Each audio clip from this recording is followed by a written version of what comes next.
अस्सलाम वालेकुम। क्या हाल है आप सबके? उम्मीद है आप खैरियत से होंगे। अच्छा जी, आज का लेक्चर शुरू करते हैं। सबसे पहले आप लोग अटेंडेंस लगा लें। मैंने भी अटेंडेंस फॉर्म का लिंक शेयर कर दिया है। आप सारे अटेंडेंस लगा लें 2-3 मिनट तक। कुछ स्टूडेंट्स भी और आ जाएंगे, फिर हम इसे शेयर कर दो स्क्रीन।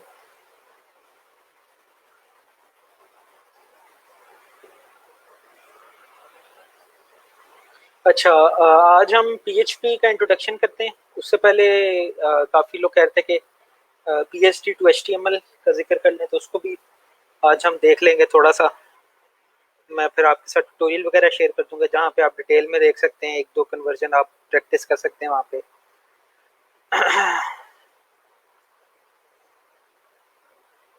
अच्छा जी,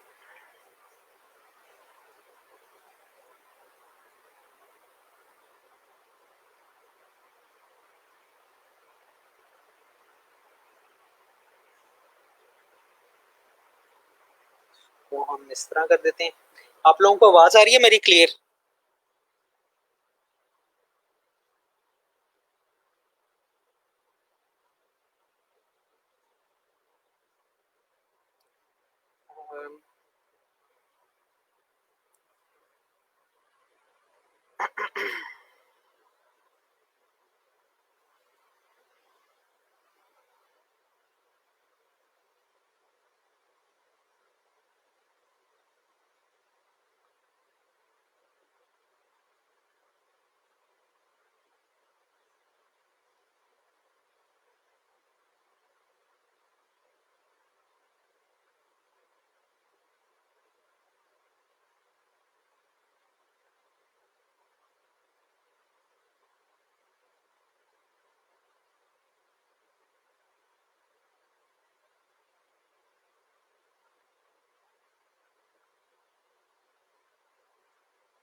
अच्छा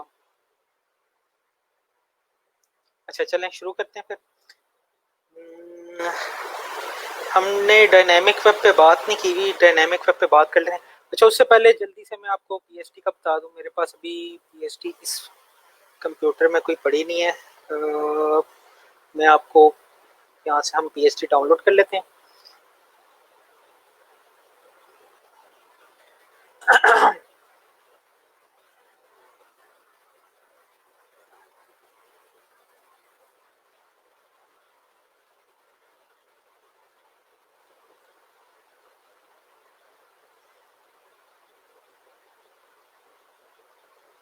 अच्छा, पीएचडी टेम्पलेट्स देख लेते हैं, अगर कुछ मिले हमें।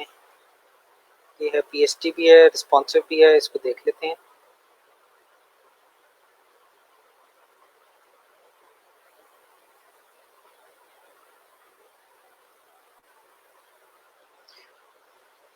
अच्छा, इसके लिए ना, बल्कि मैं आपको शुरू से बताता हूँ ये असल में होता क्या है। जिस तरह आप फाइवर पे जाते हैं, तो आपको आजकल पीएचडी टू एचटीएमएल का खाली गिग नहीं बनाना आपने, ठीक है।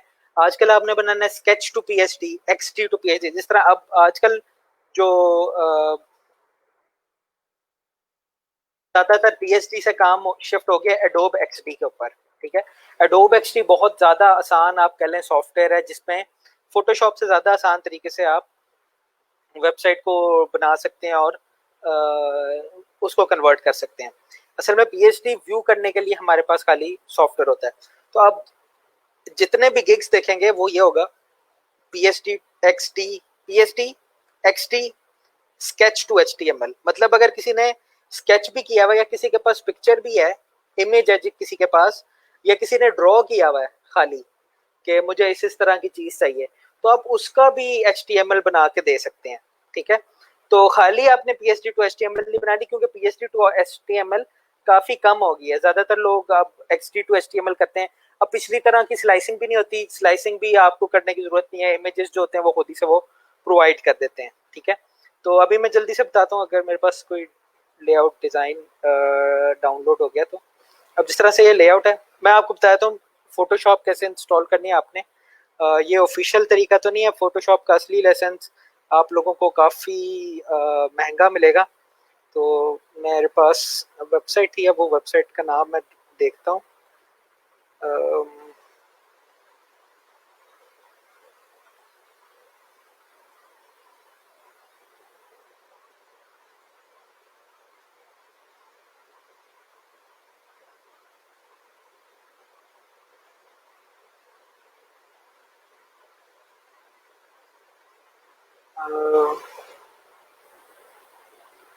मुझे देखना पड़ेगा उसका नाम, एक मिनट।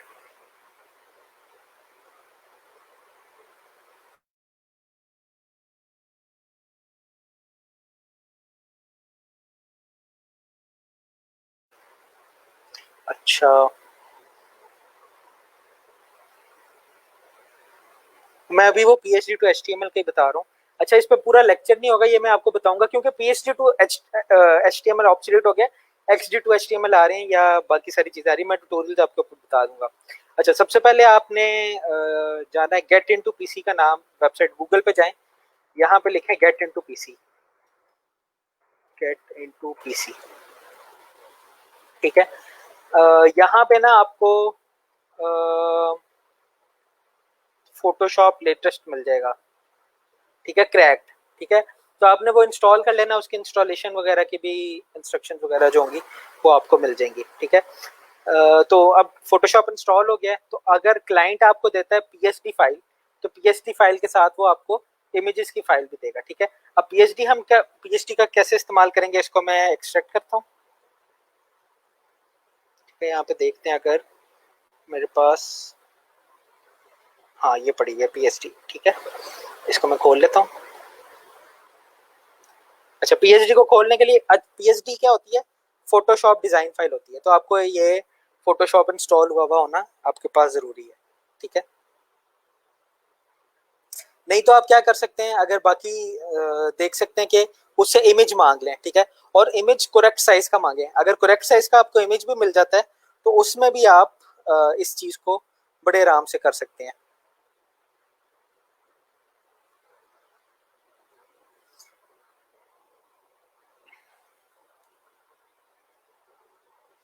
अच्छा जी, ये मेरे पास डिजाइन फाइल आ गई।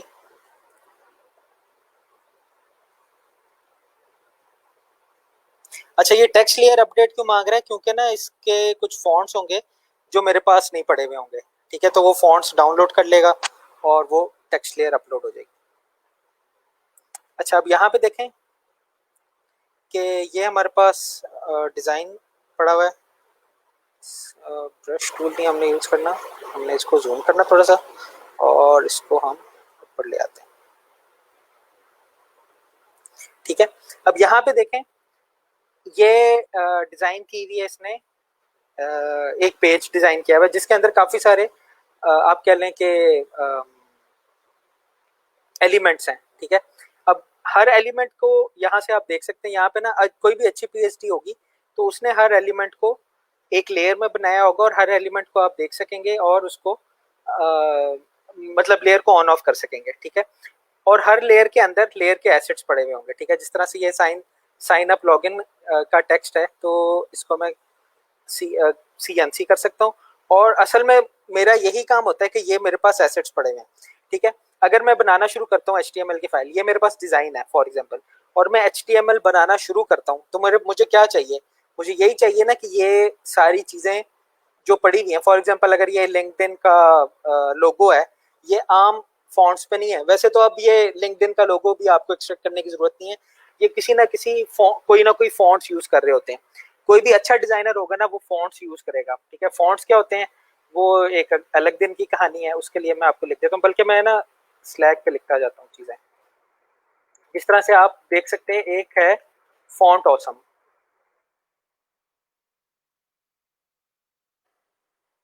ठीक है, ये बूटस्ट्रैप यूज करता है फॉन्ट ऑसम। अब ये फॉन्ट ऑसम क्या करता है, इसमें ना काफी सारे आइकन्स होते हैं, यहाँ पे आपको लिंक सोशल आइकन्स मिल जाएंगे, बाकी और काफी किस्म के आइकन्स मिल जाएंगे। तो आपको क्या करना होता है, जिस तरह से आप टेक्स्ट लिखते हैं ना, एबीसी लिखते हैं, उसी तरह से आप फॉन्ट ऑसम का टैग लगा के फॉन्ट ऑसम बीच में डाल सकते हैं, ठीक है। आइकन सेट होता है इसमें, तो आइकन सेट को आप बड़े आराम से यूज कर सकते हैं, ठीक है। और बूटस्ट्रैप ये बाय डिफॉल्ट बूटस्ट्रैप में भी सपोर्टेड है, ठीक है, बूटस्ट्रैप की अपनी लाइब्रेरीज के अंदर।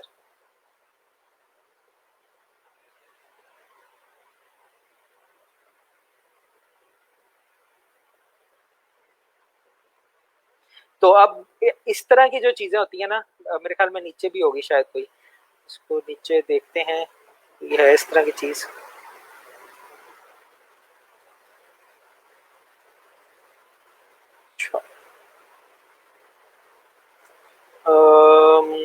इसमें तो नहीं है, ये मेरे ख्याल में काफी पुराना टेम्पलेट है, 2013 का टेम्पलेट है, ठीक है। तो खैर, लेकिन जो नए टेम्पलेट्स होते हैं ना, तो उसमें ये फॉन्ट्स डले हुए होते हैं इस तरह के। अच्छा, हम समरी पे जाते हैं। अच्छा, लेक्चर 18 में मैंने कुछ नहीं लिखा था, ये लेक्चर 19 हो गया उस हिसाब से। लेक्चर 19 भी नहीं, मैं PHP टू HTML की थोड़ी सी चीजें लिख देता हूँ।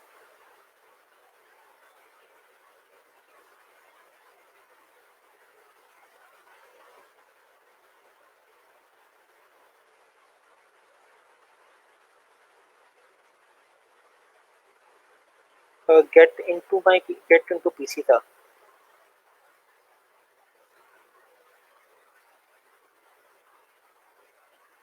Get into PC dot com है, या देख लेते हैं अभी। Get into PC dot com, ठीक है।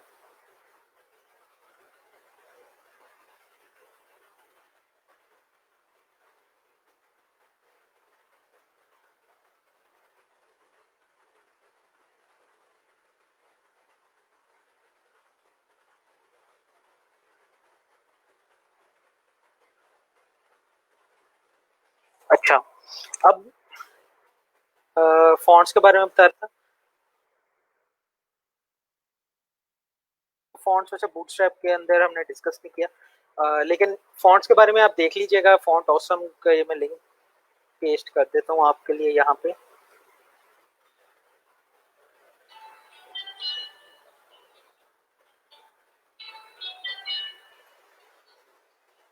एक मिनट जी।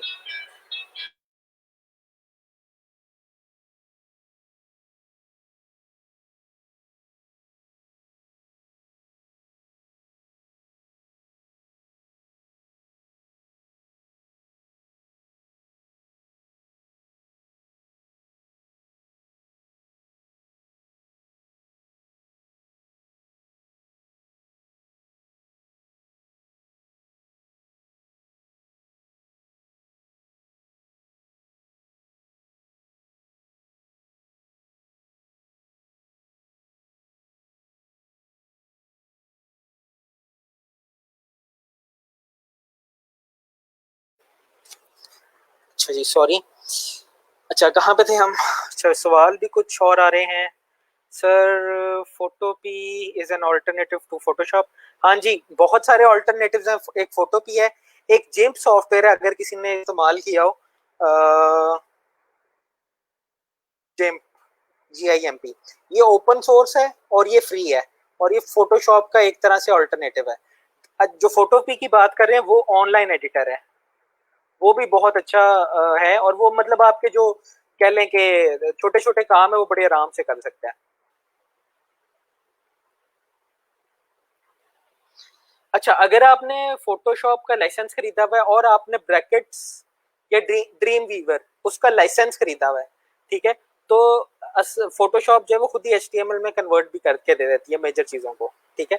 तो काफी वो अच्छा चीज रहता है। हाँ जी, फोटो पी भी काफी अच्छी है।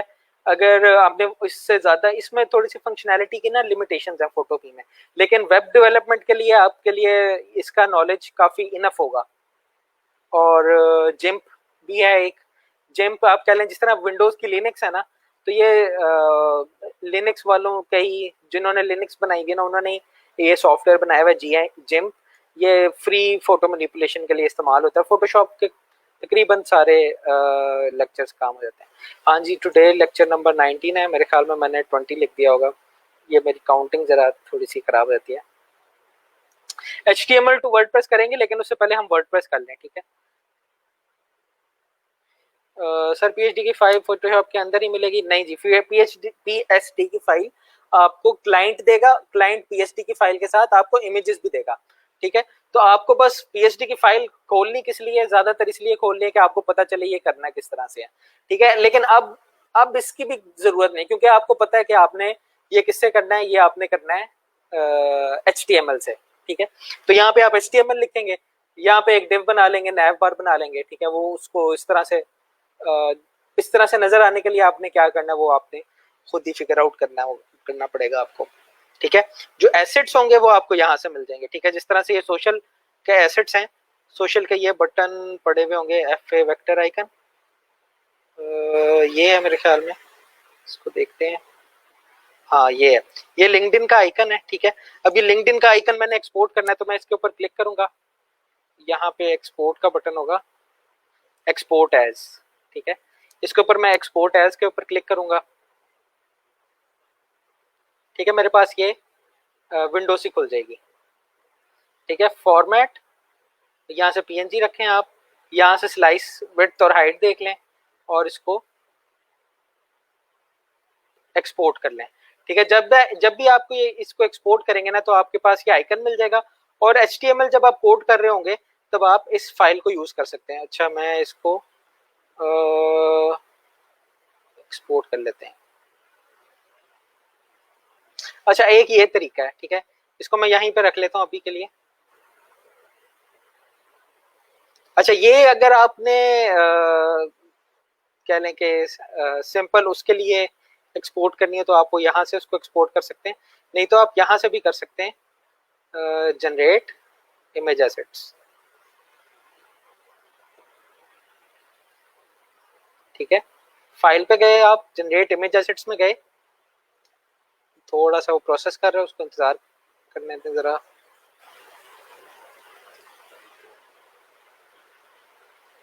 चलिए, तब तक मैं और चीजें देख लेता हूँ। क्वेश्चन आ रहे हैं, सर मैं पूछ रही थी वर्डप्रेस की गिग सही रहेगी अगर PhD ना करनी हो तो? हाँ, वर्डप्रेस की गिग बनाएं, ये जरूरी नहीं है कि आप PhD की गिग बनाएं, ठीक है। वर्डप्रेस में भी हम आ जाएंगे। We can only convert single page application और should we convert multiple pages PhD to HTML? PhD to HTML में यूजुअली मल्टीपल पेजेस वाली वेबसाइट ही होती है, लेकिन मैं आपको बता रहा हूँ कि अब PhD टू HTML नहीं है, खाली आपने गिग PhD टू HTML का नहीं बनाना। एडोब XD देख लें, ठीक है, उसमें देखेंगे किस तरह से कन्वर्ट करते हैं चीजों को। मैं आपको ट्यूटोरियल के लिंक भी दे देता हूँ, एक दो है मेरे पास। फाइवर के गिग में इमेज किस तरह से ऐड करते हैं, ये अगर पिछले लेक्चर, जब मेरे ख्याल में जो लेक्चर हमारा वेंसडे को हुआ था या थर्सडे को हुआ था, तो उसमें मैंने फाइवर का इमेज ऐड करके भी दिखाया था। अच्छा, फोटोशॉप में ओपन करने का ये मकसद है, एक तो आप स्लाइस कर सकते हैं, जो इमेज आपके पास नहीं है उसको एक्सट्रैक्ट करके ना आप लेके आ सकते हैं। फॉर एग्जांपल आपके पास ये वाला इमेज कहाँ पे होगा, यहाँ पे देख लें, इसने बनाया हुआ होगा। इसको हम बंद करते हैं टॉप बार को। ये हेडर है, हेडर का सेक्शन है, ठीक है, बल्कि स्लाइडर के सेक्शन में आएगा, ठीक है। स्लाइडर का सेक्शन है, ठीक है, कंट्रोल्स और ये इमेज, ठीक है। अब इस इमेज को आपने एक्सपोर्ट करना है, ये एक रेक्टेंगल को एक्सपोर्ट करना है, तो आप उसको यहाँ से एक्सपोर्ट कर सकते हैं, ठीक है। Quick export as PNG, export as करके आप इसको यहाँ पे एक्सपोर्ट कर सकते हैं बड़े आराम से, ठीक है। इसी तरह ये बैकग्राउंड है, इस बैकग्राउंड को अगर आपने एक्सपोर्ट करना है तो वो यहाँ से आप एक्सपोर्ट कर सकते हैं। तो ये वाला कौन सा साइज होगा, जो यूजुअली वेब डिजाइन हुई भी होती है ना, वो नॉर्मली आपके जो कह लें कि लैपटॉप या स्टैंडर्ड साइज उस वक्त उस जमाने में जो भी चल रहा होता है उसको मद्देनजर रख के बनाई हुई होती है, ठीक है। तो आप यहाँ से उसके इमेज एक्सट्रैक्ट कर लेते हैं, और उसके बाद क्या करते हैं, असल में ये पुरानी PhD है काफ़ी, तो रीसाइज वो नहीं कर रहा। इमेज एसेट्स तो मैंने एक्सपोर्ट किए हैं, उस इमेज एसेट्स में मसला कर रहा है वो। अच्छा, एक्सपोर्ट सेव फॉर वेब।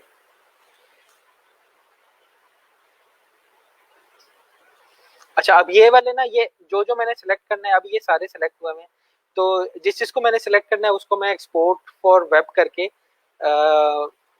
इसको भी सेव कर सकता हूँ। ठीक है, उससे क्या होगा, वेब में क्या होता है कि आपको जगह चाहिए होती है, तो इसकी कंप्रेशन रेशो ना जरा ज्यादा होती है। ठीक है, अच्छा जी, ठीक है। फॉर एग्जांपल अगर मैंने ये नीचे वाला बटन करना है कॉन्टेक्ट अस टुडे वाला, तो ये फुटर में होगा, फुटर से पहले वाले सेक्शन में होगा। कॉपीराइट, अच्छा, कॉपीराइट से ऊपर फुटर, फुटर से ऊपर, ठीक है, ये कॉन्टेक्ट अस टुडे है और ये बटन है, ये बटन का बैकग्राउंड है। ठीक है, तो अगर ये बटन मैंने इंपोर्ट करना है तो इसको मैं यहीं से एक्सपोर्ट कर सकता हूँ। ठीक है, एक्सपोर्ट एज करके और वहां पे एक्सपोर्ट कर लूंगा तो वो मेरे पास बटन वहां पे आ जाएगा। ठीक है, वैसे मैं आपको ट्यूटोरियल के लिंक दे देता हूँ, वो आप उसको फॉलो कर लीजिएगा, तो हम इसको देख लेंगे। Sir, from we can get desired image used in our website because all images are not according to client's requirement। जो फोटोशॉप में होंगे ना, फोटोशॉप में डिजाइनर आपको वेब का डिजाइन करके ही देगा। ठीक है, लेकिन ये रिस्पॉन्सिव नहीं होते। रिस्पॉन्सिव बनाने के लिए आपको इसको सारा कोड किस में करना पड़ेगा, बूटस्ट्रैप में। बूटस्ट्रैप में हमने देख लिया कि बूटस्ट्रैप में अगर आप इसके लिए कोड करते हैं, वो उसके लिए वो खुद ही से एसेट्स वगैरह जनरेट कर देता है। ठीक है, मैं इसलिए कह रहा हूँ कि ये वाले जो अब इस तरह के ना, इस तरह की पीएचडी फाइल भी नहीं आती। पीएचडी फाइल अब खाली रेफरेंस के लिए आती है, तो अब आपको ज्यादातर पीएचडी फाइल नहीं, इमेज देखना पड़ते हैं। पीएचडी फाइल आपको इसलिए खोलनी पड़ती है ताकि आप इसको साइज वगैरह को देख सकें। ठीक है, I want maps globe in my website background images, but I could not find anywhere here from my website. From where can I get them? मुझे आपके सवाल की नहीं समझ आई। अच्छा, अगर आप कह रही हैं कि आपको मैप या लोकेशन वाली चीज चाहिए, तो आपको ना ये बूटस्ट्रैप के ऊपर, अगर बूटस्ट्रैप में आप बना रही हैं, तो यहाँ पे आप लिखें गूगल मैप्स लोकेशन बूटस्ट्रैप। ठीक है, आपको यहाँ पे काफी सारे टेम्पलेट्स मिल जाएंगे। ठीक है, एग्जाम्पल मिल जाएंगी। ठीक है, आप कोई भी उसका कोड उठाएं, उसकी JS CSS और HTML कोड उठाएं और अपने सेक्शन में रख लें, वो चलने लग पड़ेगा। मैं आपको दिखाता हूँ जिस तरह से ये एग्जाम्पल है। हाँ, ये भी चल जाएगी, मैं आपको देख लेता हूँ जो। अच्छा, ये बल्कि ये रेफरेंस है, यहाँ पे आपको गूगल मैप की API देनी पड़ेगी। इससे सिंपल भी होते हैं।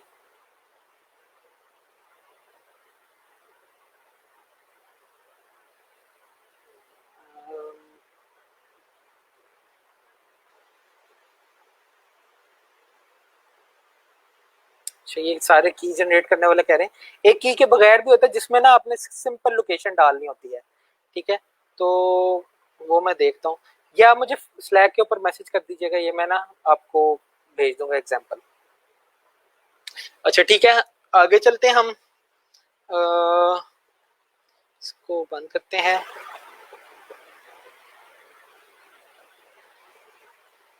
अच्छा, अब हमने क्या करना है, world map in my website, so where can I get this. ये मुझे वर्ल्ड मैप आपको पूरा बैकग्राउंड में चलिए इसको ना बाद में डिस्कस कर लेंगे, अभी हम आगे चलते हैं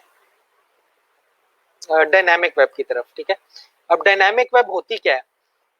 अच्छा, पीएचपी शुरू करने से पहले आप लोगों को ये पता होना चाहिए कि डायनामिक वेब होती क्या है। ठीक है, अभी जो हमने पढ़ी है ना, अभी जो हम पढ़ते आए हैं, ठीक है, हमने किया क्या है, हम यहाँ पे सीधा मैं डेस्कटॉप के ऊपर ही फाइल बना लेता हूँ, या जो भी हमने डाउनलोड भी किया वो डेस्कटॉप के ऊपर हम डाउनलोड कर लेते हैं। जिस तरह से ये टेम्पलेट भी मैंने डाउनलोड किए थे, सीधा डेस्कटॉप के ऊपर डाउनलोड किए हैं और उसको मैं चलाता हूँ, तो जो भी फ्रंट एंड है मुझे नजर आ जाता है। ठीक है, अभी आप देखें कि ये सारा कुछ कुछ कोई डाटा ये सेव नहीं कर रही। ठीक है, ये भी मुझे इंफॉर्मेशन दिखा रही है, बस कोई डाटा प्रोसेस कर रही है कोई डेटा प्रोसेस नहीं कर रहा, ठीक है। जितने भी हमने काम किए हैं, ठीक है, बल्कि एक हमने काम किया था HTML का फॉर्म बनाया था, अगर मुझे याद हो, इधर ही पड़ा होना चाहिए, देखते हैं उसे। तो जो हमने HTML का फॉर्म बनाया था वो क्या कर रहा था, वो कुछ भी नहीं कर रहा था, उसके अंदर मैं डाटा डालता था, वो कोई रिस्पॉन्स नहीं देता था। ऐसे ही है, क्यों नहीं रिस्पॉन्स देता था? क्योंकि वो स्टैटिक वेबसाइट थी। अगर तो वो डायनामिक वेबसाइट होती तो वो रिस्पॉन्स देता, जो स्टैटिक वेबसाइट होती है वो रिस्पॉन्स नहीं देती। अच्छा, जल्दी से मैं डायनामिक की चीजों को कवर कर लेता हूँ। अच्छा, सबसे पहले HTTP HTML पे आ जाते हैं हम। HTML हमने देख लिया क्या होता है, ठीक है। HTTP क्या होता है, ठीक है। आपने देखा होगा कि कभी भी आप लिंक पे क्लिक करते हैं किसी भी लिंक के ऊपर, तो यहाँ पे देखें, इसका जो असली एड्रेस होगा ये होगा HTTP, यहाँ पे अभी यहाँ पे आ जाएगा HTTPS सही है, ठीक है। HTTP और HTTPS में क्या फर्क है? HTTPS का मतलब है सिक्योर, तो ये जो HTTPS में जितनी भी ट्रांसफर हो रही होती है वो इनक्रिप्टेड होती है। लेकिन HTTP क्या है, आप ये पूछेंगे। आप HTTP का मतलब है हाइपर टेक्स्ट ट्रांसफर प्रोटोकॉल। कहाँ गया हमारा लेक्चर? अब हाइपर टेक्स्ट ट्रांसफर प्रोटोकॉल क्या है, ठीक है। आप देख लें कि HTML आपकी फाइल है, इनकोडिंग है, एक स्टैंडर्ड है जिसके अंदर आप समझाते हैं। वेब के अंदर अगर आपने किसी और दूसरे बंदे को कोई चीज भेजनी हो तो आप उसको HTML के अंदर इनकोड करके भेजेंगे, ठीक है। जिस तरह से आपने अपनी पोर्टफोलियो बनाई है या कोई भी फाइल बनाई है वो आपने HTML के अंदर बनाई है, लेकिन जो भेजने का तरीका है, ठीक है, वो तरीके को, जो भेजने के स्टैंडर्ड हैं, जो भेजने के प्रोटोकॉल्स हैं, प्रोटोकॉल्स पर तो पता है ना आपको, सेट ऑफ रूल्स को कहते हैं हम प्रोटोकॉल है ये, ठीक है। जिस तरह से जो प्राइम मिनिस्टर का भी जो प्रोटोकॉल कहते हैं वो ये होता है कि अगर प्राइम मिनिस्टर ने यहाँ से यहाँ पे जाना है तो उसके साथ 3-4 गाड़ियां सिक्योरिटी की होंगी, एक एम्बुलेंस होगी, फलाना फलाना गाड़ियां होंगी, फलाना सड़क बंद होगी, तो ये प्रोटोकॉल है, ठीक है। ये रूल्स है, सेट ऑफ रूल्स इनको हम कह सकते हैं। तो हाइपर टेक्स्ट ट्रांसफर प्रोटोकॉल क्या है? ये भी एक सेट ऑफ रूल है जिसके ऊपर हम क्या भेजते हैं? HTML भेजते हैं, ठीक है। तो HTTP कोई नजर आने वाली चीज नहीं है, ये असल में सेट ऑफ रूल्स हैं या रेगुलेशन है जिनके ऊपर मैं क्या करता हूं, मैं HTML को भेजता हूं, ठीक है। तो जो सिंपल वेबसाइट होती है ना, जो सिंपल स्टैटिक वेबसाइट होती है, अब देखें ये मेरे पास चल रही है ना वेबसाइट, दो तरीके की वेबसाइट है। एक तो ये वाली वेबसाइट है, ठीक है, ये कहाँ पे पड़ी हुई है? ये मेरे कंप्यूटर के अंदर ही पड़ी हुई है, ठीक है। यहाँ पे देख सकते हैं आप कि ये HTTP से नहीं आ रही, ये सी फाइल, सी यूजर मास्क डेस्कटॉप यहाँ से आ रही है, ठीक है। अगर मैंने एक सर्वर से दूसरी जगह पे, अब बाकी सारे इंटरनेट पे देखें आपको ये चीजें मिल रही होंगी, ये मैं आपके साथ शेयर कर देता हूँ इसका भी ट्यूटोरियल लिंक, थोड़ी देर में मैं कर देता हूँ, ठीक है, एडिट कर लूंगा इसको। हाँ, मैं ये कह रहा था कि ये जो सारी चीजें आ रही है मेरे पास, ये app.slack.com, ये सारी लिखी हुई चीजें हैं, ये तो मेरी कमेंट्स हैं, आपके कमेंट्स आ रहे होंगे जनरल के ऊपर, ठीक है। ये आपके कमेंट्स आ रहे हैं जनरल के ऊपर, तो ये कहाँ से आ रहे हैं, ठीक है, ये वेब के ऊपर से आ रहे हैं, ठीक है। आपके कंप्यूटर से आपके कंप्यूटर से स्लैक के ऊपर जा रहे हैं, स्लैक के जो भी सर्वर है उसके पास से मेरे पास आ रहे हैं। अब वो किसके थ्रू आ रहे हैं? वो आ रहे हैं इस HTTP के थ्रू, ठीक है। तो अब इसको कहते हैं हम रिक्वेस्ट रिस्पॉन्स आर्किटेक्चर। मैं रिक्वेस्ट करता हूं कि हाँ भाई मेरे इस जो drive.google.com और इस वाले एड्रेस पे जो भी चीज पड़ी है मुझे सेंड कर दे, ठीक है। और सर्वर क्या करता है? सर्वर रिस्पॉन्स करता है, ठीक है। ये रिक्वेस्ट रिस्पॉन्स आर्किटेक्चर इसको हम कहते हैं। अगर आपको इस चीज की नहीं समझ आती तो इतना मतलब आपको नुकसान नहीं होगा, अगर समझ आ जाती है तो आगे जाके आपको बेहतर अंडरस्टैंडिंग, थोड़ा सा चीजें समझने में आगे आसानी होगी, ठीक है। इसको बस हम क्लियर कर रहे हैं एक चीज। अच्छा, ये सिंपल रिक्वेस्ट रिस्पॉन्स प्रोसीजर क्या होता है कि सबसे पहले जनाब यूजर एंटर करता है वेबसाइट का नाम, ठीक है। यूजर ने एंटर किया server.com, जिस तरह हमने एंटर किया google.com, ठीक है। फिर ये क्या होता है कि google.com कोई एड्रेस नहीं है, ठीक है। एड्रेस क्या होता है? एड्रेस IP एड्रेस होता है, जिस तरह से 172.18. समथिंग समथिंग करके, वो IP एड्रेस असल में google.com का एड्रेस होता है। जिस तरह से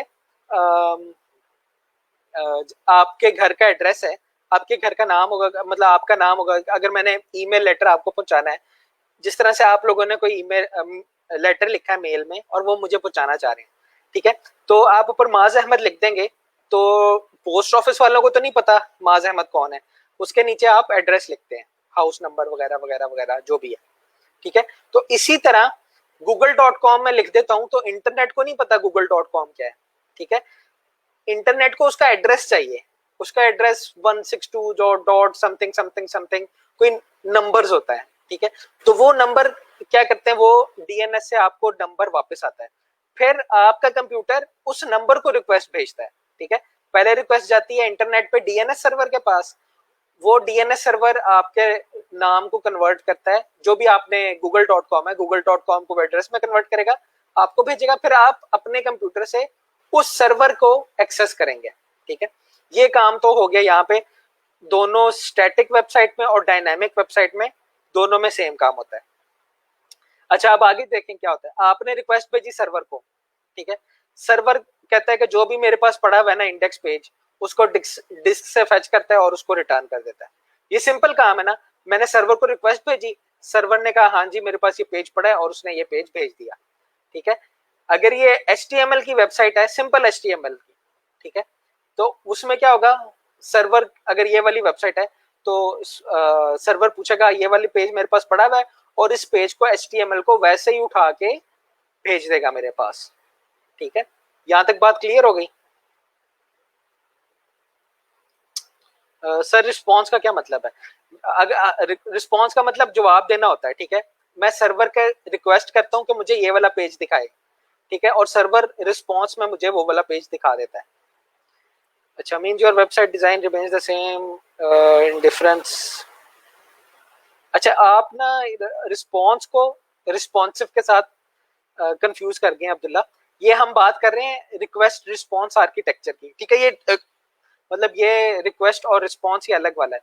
जो रिस्पॉन्सिव है ना, वो हम कहते हैं डिजाइन के बारे में, ठीक है, वो अलग टर्म है।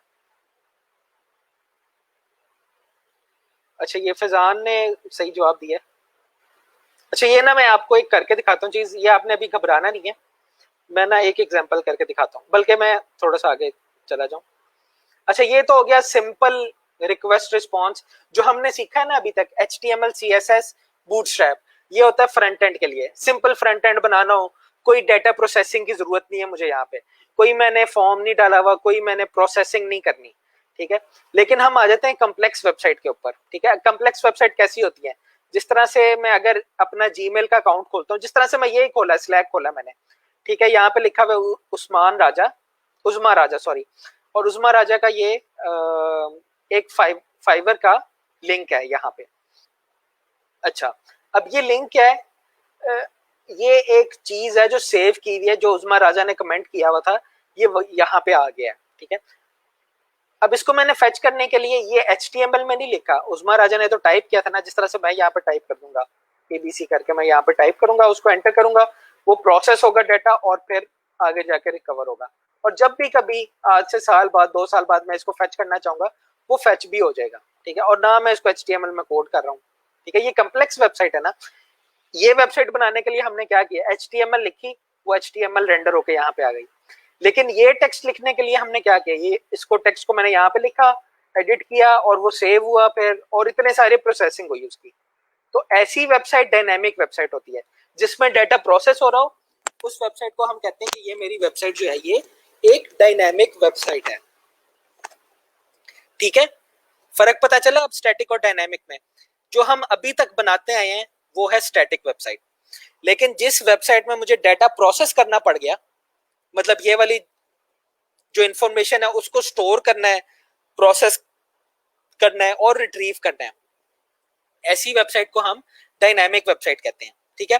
अब ये देखें, ये हमने देखा था अभी सिंपल रिक्वेस्ट रिस्पॉन्स प्रोसीजर, कि मैं सर्वर से कहता हूं कि तुम्हारे पास जो इस लोकेशन पे पेज पड़ा हुआ है वो मुझे दिखाओ, सर्वर पेज फेच करता है अपनी हार्ड डिस्क से और मुझे रिटर्न कर देता है। लेकिन डायनामिक वेबसाइट में क्या होता है, डायनामिक वेबसाइट में ये होता है, यहां तक सेम है, ठीक है। मैं URL एंटर करता हूँ, रिक्वेस्ट उसको भेजते हैं, ये रिक्वेस्ट यहाँ पे वेब सर्वर के ऊपर रिक्वेस्ट मिल गई है। अब आगे क्या होता है, आगे वो डिस्क में से फेच करता है कि ये वाला पेज। अब पेज कहता है यार मेरे पास जो आपने पेज फेच किया है ना उसमें थोड़ी सी इंफॉर्मेशन है, मैंने उसको प्रोसेस करना है। ठीक है, अब प्रोसेस किस तरह से करना है, कंपाइल करना होता है यूजुअली उसने। जिस तरह से एप्लीकेशन होती है ना उस तरह से सर्वर के ऊपर भी एप्लीकेशन इंस्टॉल होगी। वो PHP हो सकती है, वो ASP.NET हो सकती है, वो पाइथन हो सकती है, जावा हो सकती है, जावास्क्रिप्ट हो सकती है, C# हो सकती है, कोई भी प्रोग्रामिंग लैंग्वेज होगी। अब उस प्रोग्रामिंग लैंग्वेज का काम क्या है, उसने HTML का पेज बनाना है। ठीक है, सिंपल स्टैटिक वेबसाइट में क्या होता है, आप HTML का पेज बनाते हैं। डायनामिक वेबसाइट में क्या होता है, HTML के पेज के अंदर प्रोग्रामिंग लैंग्वेज से मैं HTML जनरेट करता हूं। समझ आई इस बात की? ठीक है, इसलिए हम इसे वेब की प्रोग्रामिंग लैंग्वेज कहते हैं कि एक प्रोग्राम के थ्रू मैं HTML के कंपोनेंट्स को जनरेट करता हूं। ठीक है, अब वो हम जो सीखेंगे अपने कोर्स में वो PHP होगा। ठीक है, अब यहाँ पे देखें मैंने कह दिया कि facebook.com का मेन पेज, मुझे जो न्यूज फीड वाला पेज है वो रिक्वेस्ट की है मैंने। ठीक है, अब क्या होगा, वो देखेगा फेच पेज कर देगा, होम वाला। ठीक है, अब आपका होम और तरीके से नजर आता है, मेरा होम में न्यूज फीड और तरीके से आएंगी। ऐसे ही है ना, जो लॉगिन का पेज है, लॉगिन का पेज स्टैटिक पेज है, लॉगिन का पेज वो ऐसे डायरेक्ट रिटर्न कर देगा। लॉगिन का पेज आपका भी उसी तरह नजर आना है, मेरा भी उसी तरह नजर आना है। लेकिन जो होम पेज है फेसबुक का, जिसमें आप लॉगिन हुए हुए होते हैं, उसमें आपकी न्यूज फीड और आती है क्योंकि आपके फ्रेंड्स और हैं, बाकी सारी चीजें और हैं, और मेरी चीजें और नजर आती हैं। ठीक है, अब ये किस तरह से करता है, मैं एड्रेस तो एक ही होता है ना। ठीक है, अब जिस तरह से मैं खोलता हूँ फेसबुक, तो ये एड्रेस एक ही है, आप भी facebook.com लिखते हैं, मैं भी facebook.com लिखता हूँ। लेकिन अगर लॉगिन होता है तो आपको कोई और खबरें आएंगी और मुझे किसी और तरह की तरीके की खबरें आएंगी। ये जो नीचे न्यूज लेटर न्यूज फीड आ रही होती है, साइड पे पेजेस होते हैं, ठीक है, ये मेरे हिसाब से आएंगे। जो आप पेज खोलेंगे एड्रेस यही है, लेकिन आप देखें पेज डिफरेंट तरीके से बिहेव कर रहा है। ये होती है डायनामिक वेबसाइट।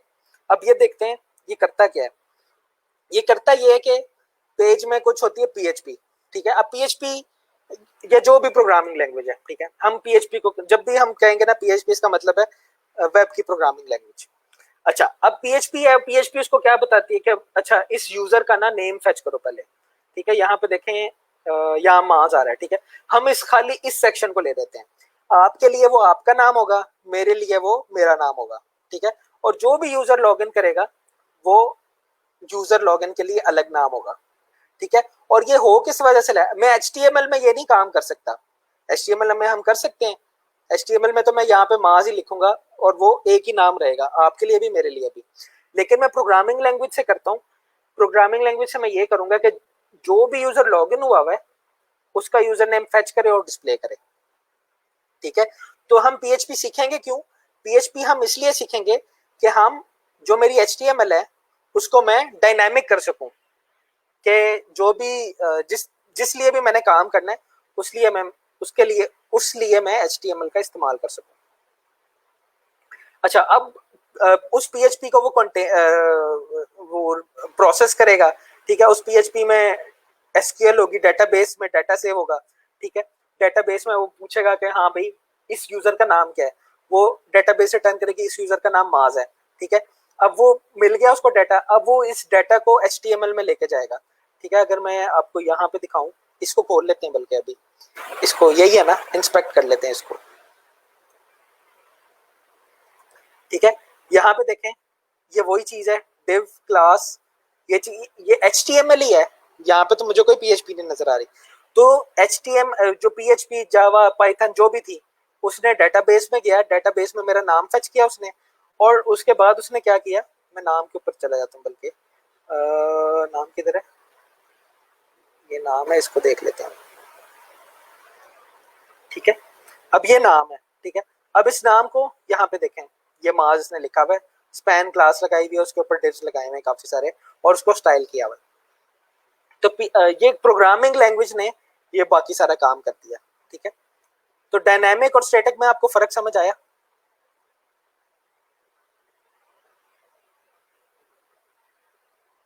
स्क्रीन ब्लर, चलें स्क्रीन का हम कुछ करेंगे। आप ना अपना, जब आपकी क्लास हो रही होती है ना, या तो बाकी लोगों के वाईफाई ऑफ कर दिया करें, क्योंकि जब लोग स्ट्रीम नहीं भी कर रहे तो जिस तरह ऐप्स होती है ना, स्नैपचैट, व्हाट्सएप, इवन मैसेंजर, आपका वो डाटा कंज्यूम कर रहे होते हैं, जिसकी वजह से ये कम होती है। मेरा तो अपना सिंगल कनेक्शन है, मुझे लगता है मेरी साइड से इशू नहीं होना चाहिए इतना।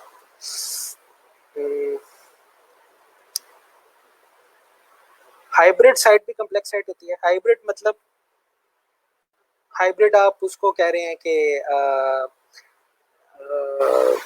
जो आईफोन प्ले स्टोर, जो आईफोन एंड्रॉयड और उसमें भी चल जाती है, आप वो वाली बात कर रहे हैं। तो हाँ जी, वो भी कह लें कि कम्प्लेक्स नहीं कहते हम उसे, हम उसको कहते हैं ये डायनामिक है। ठीक है सर, ये जो स्लाइड्स में लिखा है इसे याद करने की जरूरत तो नहीं है, ये बिल्कुल जरूरत नहीं है, ये आपके कॉन्सेप्ट के लिए है। ठीक है, आपको कॉन्सेप्ट समझ आना चाहिए। ठीक है, ये स्टैटिक वेबसाइट है, इसमें सारा कुछ मैंने लिखा है। जो डायनामिक वेबसाइट है, ये फेसबुक डायनामिक वेबसाइट है, इसमें सारा कुछ प्रोसेस होके आ रहा है पीएचपी के थ्रू, या जो भी लैंग्वेज होगी इनकी, फेसबुक जो भी यूज कर रहा है, किसी डेटाबेस में डाटा स्टोर हुआ हुआ है। जिस तरह मैंने कोई पोस्ट की है, जिस तरह से ये अगर किसी ने पोस्ट की हुई है, ये सेव हुई हुई है, जिस तरह से ये मैं हम अपना ये खोल लेता हूँ, ग्रुप खोल लेता हूँ, यहाँ पे लेक्चर रिकॉर्ड हुआ हुआ है, वो डाटाबेस में सेव हुआ हुआ है, वो डाटाबेस से उठ के यहाँ पे आ रहा है। ठीक है, तो ये वाले सारे काम जो हैं ये यहाँ पे हो रहे हैं। ठीक है, अच्छा जी, अटेंडेंस लिख यार, ये सबसे ऊपर आ रहा होता है। यहाँ पे आप बैच के ऊपर जाए ना, तो सबसे ऊपर ये पोस्ट हुआ हुआ है। अच्छा जी, अच्छा आगे चलते हैं। कहाँ पे थे हम? डायनामिक वेबसाइट के ऊपर। अच्छा ठीक है, ये समझ आ गई। डायनामिक वेबसाइट में हमने प्रोसेसिंग करनी है, आपने सीखना है कि किस वक्त क्या दिखाना है यूजर को। डायनामिक वेबसाइट की क्वालिटी क्या है कि हर डिफरेंट यूजर को डिफरेंट रिस्पॉन्स आता है, इसलिए हम इसको कहते हैं डायनामिक है। स्टैटिक में हर यूजर को एक ही रिस्पॉन्स आएगा, मतलब जिस तरह से ये वेबसाइट है ना, तो हर यूजर को यही चीज नजर आएगी। अब अब मैंने फेसबुक की एग्जांपल दी, ये डायनामिक वेबसाइट है, हर यूजर को उसके हिसाब से चीज नजर आएगी।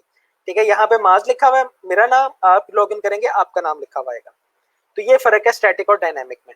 अच्छा, अब डायनामिक वेबसाइट के लिए ना, यूज करने के लिए तीन चार चीजें होती हैं। एक तो HTML हो गई। ठीक है, HTML किस लिए है? आउटपुट शो कराने के लिए। दूसरी चीज क्या है? दूसरी चीज है मेरे पास प्रोग्रामिंग लैंग्वेज। ठीक है, प्रोग्रामिंग लैंग्वेज किस लिए? HTML का, ये मैं यहाँ पे लिख देता हूँ, बल्कि मैं समरी अभी इसको मैं एंटर कर देता हूँ और इसको मैं बाद में एडिट कर दूंगा। ठीक है, यहाँ पे लिखता हूँ मैं dynamic website.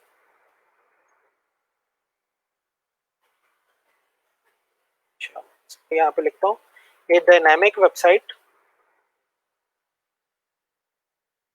is a website which generates and processes data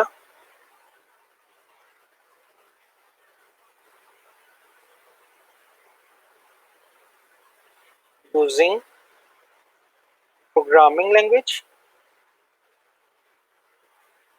and database। मैं इसको डाटा की जगह ना, डाटा को यहाँ पे लिख देता हूँ HTML। ठीक है, ब्रैकेट्स में। ये डेफिनेशन होगी हमारी डायनामिक वेबसाइट की। ठीक है, सिंपल इजी आसान डाटा है कि डायनामिक वेबसाइट ऐसी वेबसाइट होती है जो मेरा HTML है उसको प्रोग्रामिंग लैंग्वेज और डेटाबेस के थ्रू खुद जनरेट करती है। ऐसी वेबसाइट जिसके अंदर ये कैपेबिलिटी हो कि वो प्रोग्रामिंग लैंग्वेज से और डेटाबेस को यूज करके हमें HTML जनरेट करे, उसको हम क्या कहते हैं? Dynamic website. ठीक है,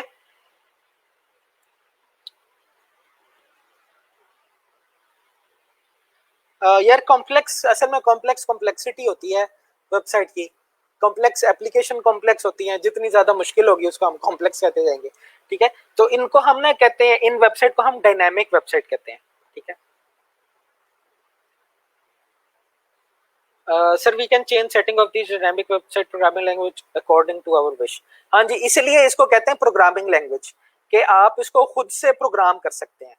ठीक है, इसलिए हम इसको प्रोग्रामिंग लैंग्वेज कहते हैं। तो प्रोग्रामिंग लैंग्वेज का क्या है कि मैं उसको बता दूंगा कि मेरा ये प्रोग्राम है, तुमने इस तरह से डिस्प्ले करना है चीज कि जब माज लॉगिन हो तो माज का नाम है, जब कोई और अहमद लॉगिन हो अहमद का नाम है, जब कोई फलाना लॉगिन हो तो फलाना का नाम है।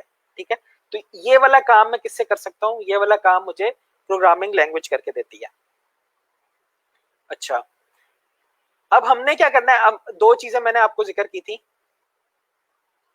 क्या जिक्र की थी?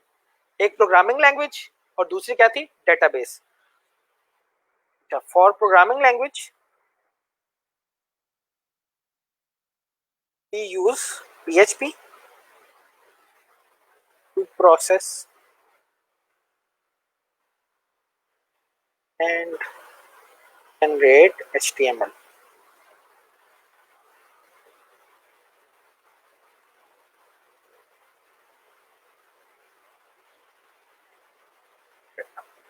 ठीक है, अब दो कंपोनेंट्स हैं, एक प्रोग्रामिंग लैंग्वेज, और प्रोग्रामिंग लैंग्वेज हम कौन सी इस्तेमाल करेंगे? PHP।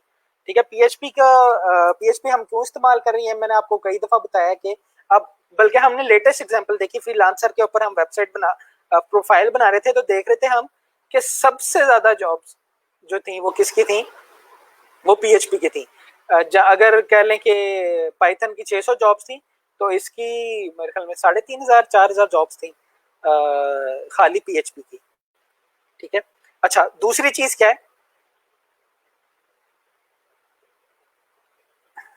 हमारे पास दूसरी चीज थी database.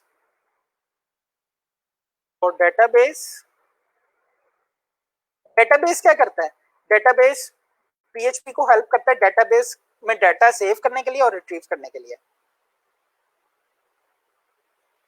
We use MySQL to save and retrieve data for dynamic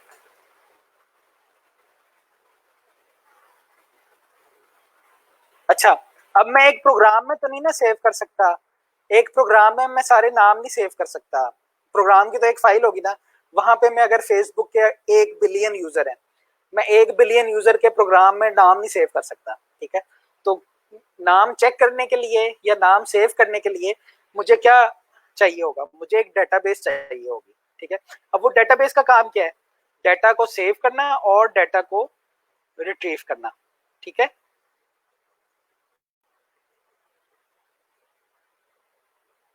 अच्छा सवाल आ गए, सवालों को मैं जवाब देता हूँ। स्टैटिक वेबसाइट की डेफिनेशन, स्टैटिक वेबसाइट ऐसी वेबसाइट है जिसका कंटेंट चेंज नहीं होता। ठीक है, तो ऐसी वेबसाइट को हम स्टैटिक कहेंगे। ठीक है, जिसका कंटेंट चेंज नहीं होता। ये सिंपल सी वेबसाइट है, ऑफिशियल डेफिनेशन आप देखें। A web page HTML that contains same information for all user. हाँ जी, ये बिल्कुल अच्छी स्टैटिक वेबसाइट की आपने डेफिनेशन।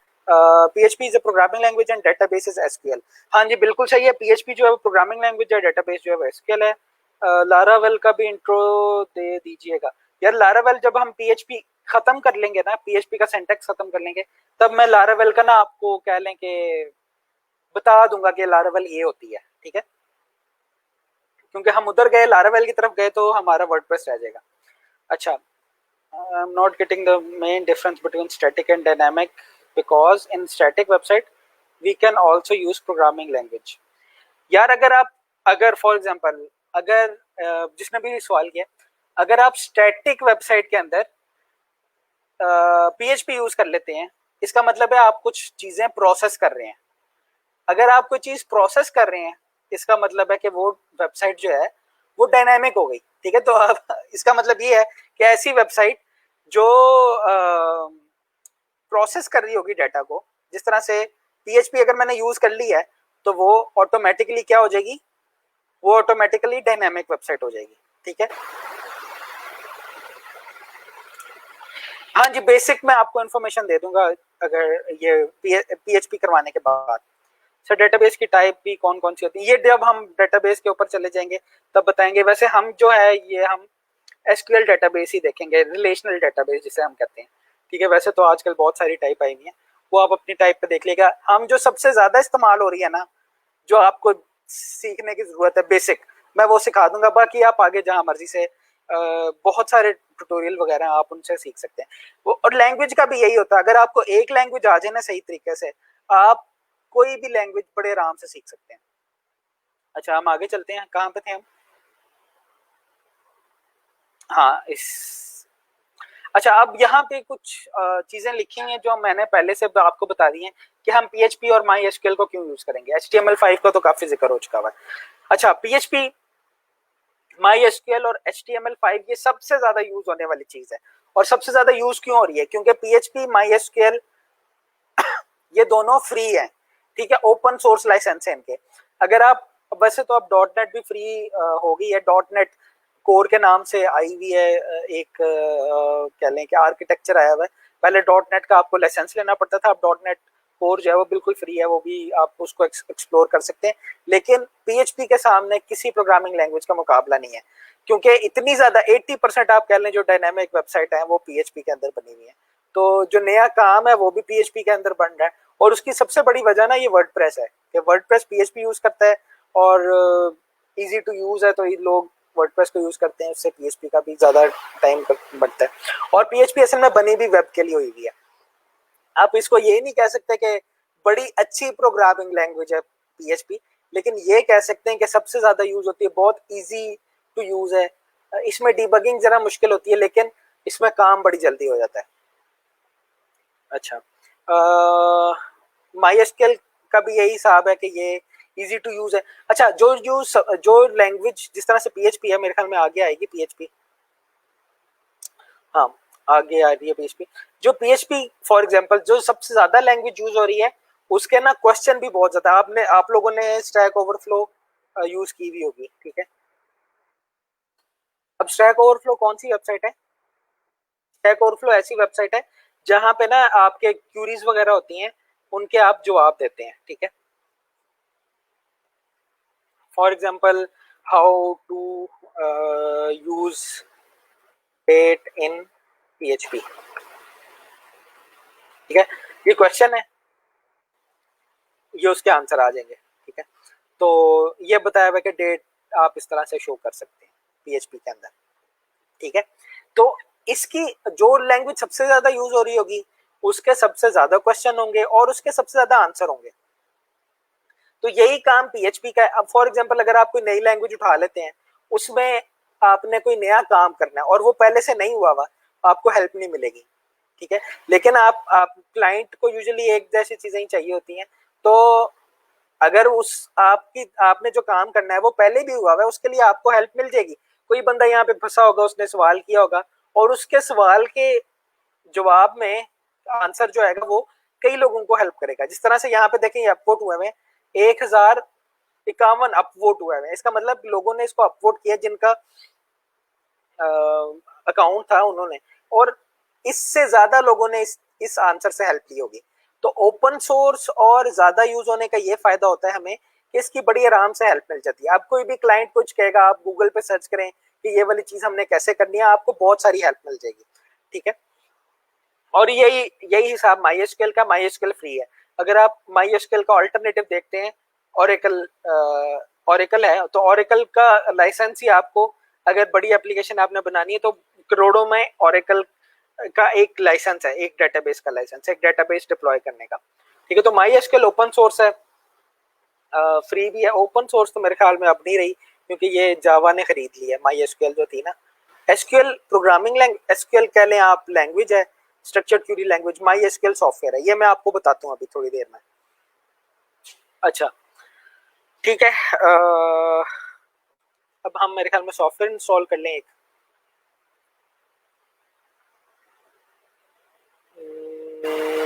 ये PHP के बारे में बताया हुआ है और ये मेरे ख्याल में, अच्छा इसको हम छोड़ते हैं, हाँ बल्कि सर्वर को बता देता हूँ मैं। अच्छा अब ये सारी चीजें ना यूज करने के लिए हमें चाहिए होगा एक सर्वर। अब सर्वर क्या होता है? सर्वर इज ए, कह लें आप, एक एप्लीकेशन होती है। A server is an application which serves web pages। या जिस तरह हमने रिक्वेस्ट रिस्पॉन्स किया था A server is an application which gives response to users requests.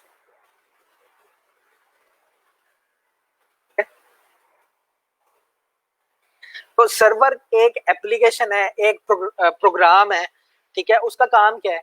उसका काम ये है कि जो भी उससे वेबसाइट मांगेगा ना, जो भी उससे मांगेगा, पेज मांगेगा। जिस तरह फेसबुक का सर्वर क्या करता है, मैं उससे कहता हूँ कि मुझे मेरा पेज दिखाओ, तो फेसबुक का सर्वर क्या कहता है, मुझे मेरा पेज रिटर्न कर देता, ठीक है। तो ये वाला काम करता है हमारा सर्वर, ठीक है।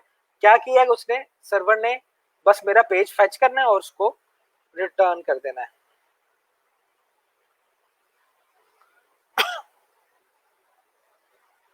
आज मैं मेरे ख्याल में ज्यादा ऊंची आवाज में बोल रहा हूँ। 2 मिनट का ब्रेक लेते हैं, मैं पानी पी के आता हूँ। अच्छा, ये सवाल भी है, ये सवाल मैं आपके आके देखता हूँ।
अच्छा जी, अच्छा कुछ सवाल ले लेते हैं।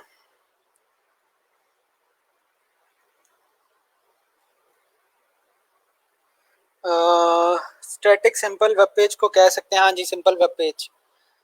जो HTML का जो भी हम करते हैं ना अब तक, वो स्टैटिक है। जिसमें हम PHP यूज करेंगे वो खुद ही डायनामिक हो जाएगा। What is my SQL? My SQL database है, अभी आपको नहीं पता तो कोई जरूरत नहीं है। हम जिस तरह आगे चलते जाएंगे ये पूरा हम इसको डिटेल में देखेंगे, ठीक है। माई एसक्यूएल डाटा को सेव करता है और रिट्रीव करने के लिए इस्तेमाल होता है। बगिंग एंड डीबगिंग, बग होता है कोई कह लें कि कोई जो मसला होता है ना मेरे प्रोग्राम में, ठीक है। मैं प्रोग्राम लिखता हूँ तो सारे सही नहीं होते यूजुअली। कोई भी बंदा प्रोग्राम लिखता है सारे सही नहीं होते, वो सही तरह परफॉर्म नहीं करते, तो उसको हम कहते हैं बग। और डीबगिंग होता है उस जो मसला है उसको रिमूव करने को हम डीबगिंग कहते हैं। यस सर, यूज के सर यूज की स्टैक, तो समझ नहीं आई मुझे आपकी बात। बग इज देयर, चलें ठीक है। Stack outflow community of developer, हाँ जी। ये आप लोग भी बल्कि सारे अगर जो पहले से डेवलपमेंट कर रहे हैं वो स्टैक ओवरफ्लो पे अकाउंट जरूर मांग लें, ठीक है। मेरे कुछ पिछले स्टूडेंट थे, उनके फ्रीलांसर पे इंटरव्यू हुए थे, बाहर से आउटसोर्सर थे। वो कहते हैं कि आप मुझे हमें ना अपनी स्टैक ओवरफ्लो की प्रोफाइल दिखाएं, प्रोफाइल का लिंक सेंड करें कि आपने कितनी कॉन्ट्रीब्यूशंस की हैं, अगर की हैं तो, या कितने सवाल पूछे हुए हैं, क्या आप स्टैक ओवरफ्लो पे एक्टिव हैं या नहीं है, ठीक है। तो स्टैक ओवरफ्लो पे अकाउंट बना लें, बड़ी अच्छी चीज़ है वैसे। अच्छा, इस ऐप डेटाबेस, यार आप लोग कोर्स के हवाले से बात किया करें, आप बिल्कुल बाहर निकल जाते हैं। PHP वी कैन स्टार्ट, हमने PHP स्टार्ट कर दी हुई है। मैं PHP का बता रहा हूँ कि PHP का यूज किया है, ठीक है। आज हम एक फाइल बना ही लेंगे PHP की।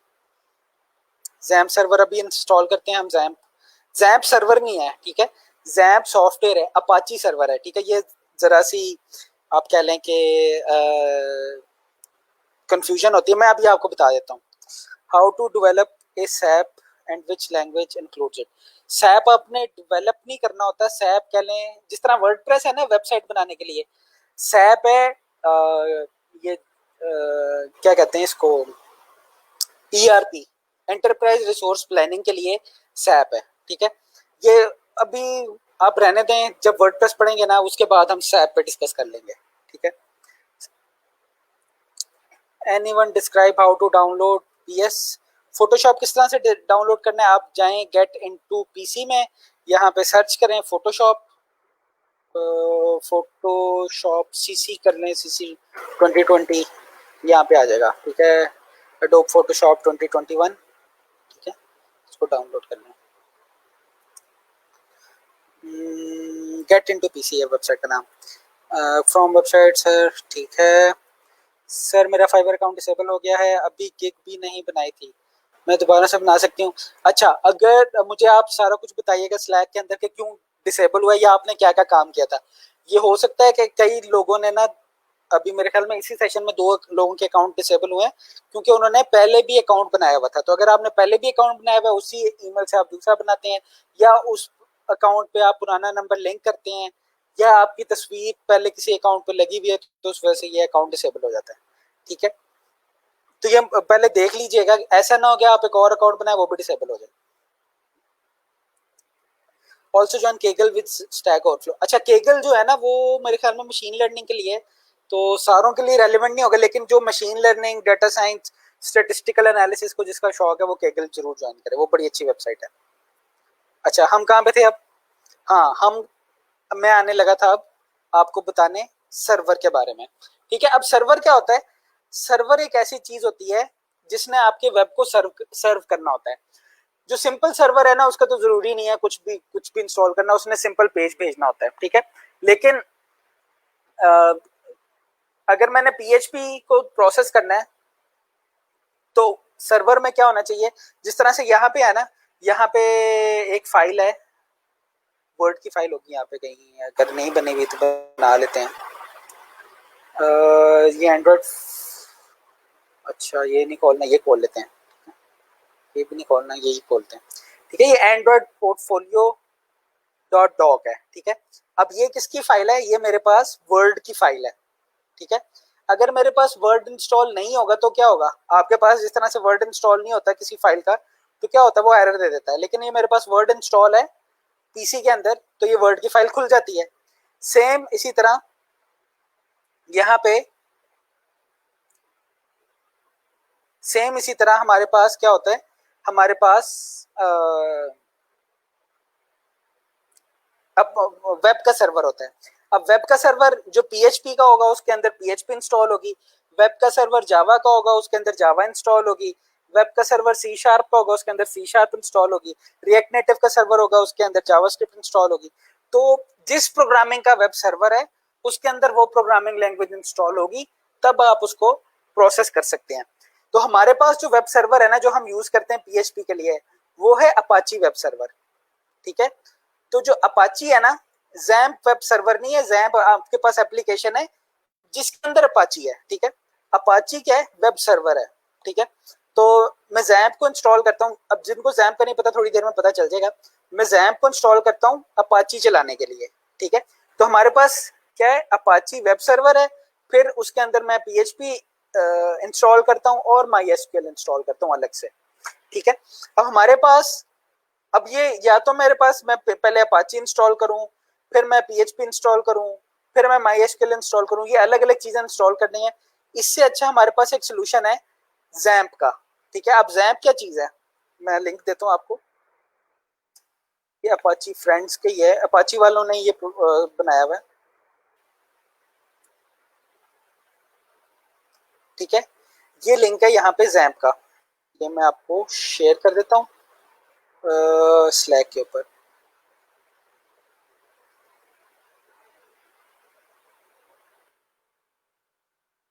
अच्छा जैम्प एंड सॉरी इसको बाद में लिख लूंगा, you can download XAMPP from ये वाली जगह से। अच्छा हम क्या कहते हैं कि जनाब क्या करना है, हाँ डाउनलोड करना है, ठीक है आप इसको डाउनलोड कर लें। मेरे पास इंस्टॉल हुआ है वैसे, तो आपने विंडोज़ के लिए डाउनलोड करना है, लिनक्स के लिए करना है, या ओ एक्स के लिए करना है, ठीक है मतलब मैक मैक के लिए करना है। अच्छा अब इसको जैम्प क्यों कहते हैं, जैम्प इसको ये कहते हैं कि एक्स का मतलब है कि ये क्रॉस प्लेटफॉर्म है, ठीक है। वैसे ना एक वैम्प भी होता है, WAMP, वैम्प सर्वर, वैम्प, हाँ ये है बिटनामी का, बिटनामी से कर लें, ठीक है। अब ये वैम्प क्या होता है, ठीक है, एक जैम्प होता है, एक वैम्प होता है, एक मैम्प होता है, ठीक है। अब इस एक्स का मतलब है कि ये क्रॉस प्लेटफॉर्म है, क्रॉस प्लेटफॉर्म का मतलब है कि ये विंडोज पे भी चलेगा, लिनक्स पे भी चलेगा और मैक पे भी चलेगा, ठीक है। जो मै वैम्प होता है ना, WAMPP, वो विंडोज पे चलता है, जो मैप होता है वो कहाँ पे चलता है, मैक पे चलता है, जो लैम्प होता है वो लिनक्स पे चलता है, ठीक है। तो इस एक्स का मतलब है कि ये वाला सॉफ्टवेयर जो है वो सारे प्लेटफॉर्म्स पे चलेगा, ठीक है। उसके बाद देखें, उसके बाद आता है ए, ठीक है। ए से क्या बनता है, ए से अभी मैंने जो पढ़ाया था ना अपाची, अपाची वेब सर्वर, ठीक है। तो ए से बनता है अपाची, ठीक है। और एम से क्या बनता है, एम से मारिया डीबी बनता है, या आप इसको कह सकते हैं एम से माई एसक्यूएल बन जाता है, ठीक है। और फिर पी से बनता है PHP, और अगले पी से बनता है पर्ल, ठीक है। पर्ल भी एक प्रोग्रामिंग लैंग्वेज है जो इस स्टैक के अंदर इंक्लूडेड है। तो असल में जैम्प क्या है, जैम्प से बनता है कि ये क्रॉस प्लेटफॉर्म एप्लीकेशन है जो मुझे क्या क्या प्रोवाइड करती है, अपाची, माई एसक्यूएल, PHP और पर्ल, ठीक है। आप इसको डाउनलोड करके इंस्टॉल कर लें, ठीक है। इस तरह से इसका इंटरफेस आ जाएगा,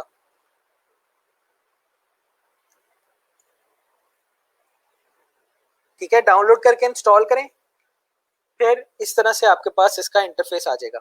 ये मेरे ख्याल में अगर आज कर लें तो आज भी बेहतर है, हम एक सिंपल सा एक छोटा सा वेब पेज भी बना लेंगे, तो 2-3 मिनट ले लें आप इसको कर लें, तब तक मैं ये डाउनलोड पे लगा दें, ठीक है। आपके इंटरनेट कनेक्शन के ऊपर डिपेंड करता है कब तक डाउनलोड हो जाएगा। बल्कि हमारे अगर आपको मसला आ रहा है इसके इंस्टॉलेशन में, तो आप जो हमारे SNE हैं राना सुहेल, उनसे भी डिस्कस कर सकते हैं अगर आज के दिन में नहीं होता, ठीक है। बड़ा सिंपल सा डाउनलोड करना है और इंस्टॉलेशन उसकी चलानी है, तो ये वाली स्क्रीन आपके पास आ जाएगी।